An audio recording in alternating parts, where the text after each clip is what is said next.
My name is Jose Protasio Rizal Mercado y Alonso Rialonda, also known as Jose Rizal, and this is the story of my ancestry.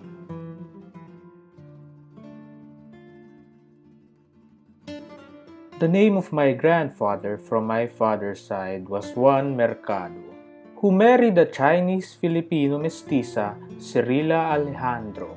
My grandfather became Gobernadorcillo of Biñan, where he and my grandmother Cirila had 14 children, one of whom was my father, Don Francisco.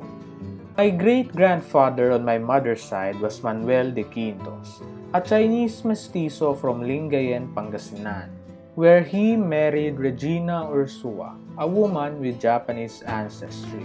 One of their daughters, Brigida, married Lorenzo Alberto Alonso. The couple had 5 siblings. One of them was Teodora, who was my mother. I was reared in a typical middle-class family.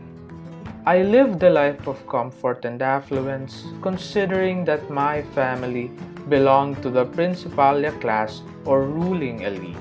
The affluence of our family can clearly be gleaned from our predilection for studies, our stone house of adobe and hardwood, our carriages and horses, and our symbols of wealth and respectability during those times.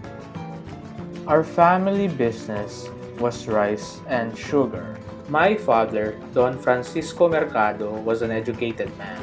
He took courses in Latin and philosophy in Colegio de San Jose in Manila.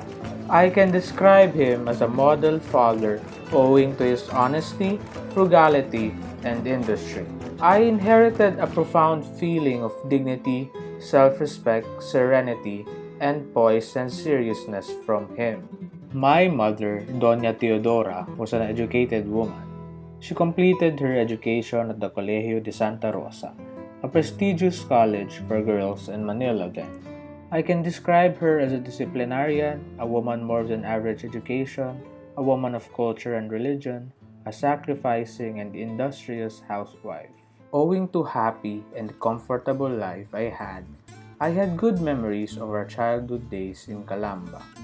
I could not forget the times when my family stayed in the garden to exchange stories. I always treasured the care demonstrated to me by my parents due to my poor health. It was in this garden where I experienced closeness to nature. Another experience I was not able to forget was the daily family prayer during Angelus, where all the members of the family gather and pray together. I grew up a pious Catholic owing to the training provided by my mother. At 3 years old, I learned how to pray and even read the Bible.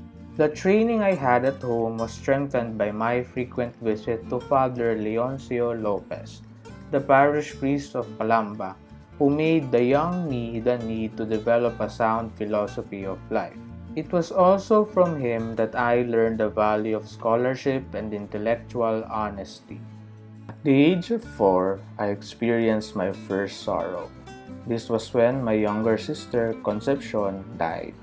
As a young boy, I spent many hours down the shore of Laguna de Bay, thinking of what was beyond, dreaming of what might be over on the other side of the waves. I even witnessed everyday acts of violence and excesses committed against the Calambeños by the Guardia Civil and the Gobernadorcillo.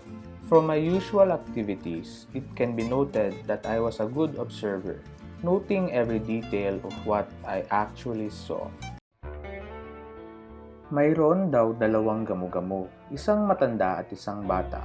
May bigin silang maglaro sa tabi ng ilaw ng kandila.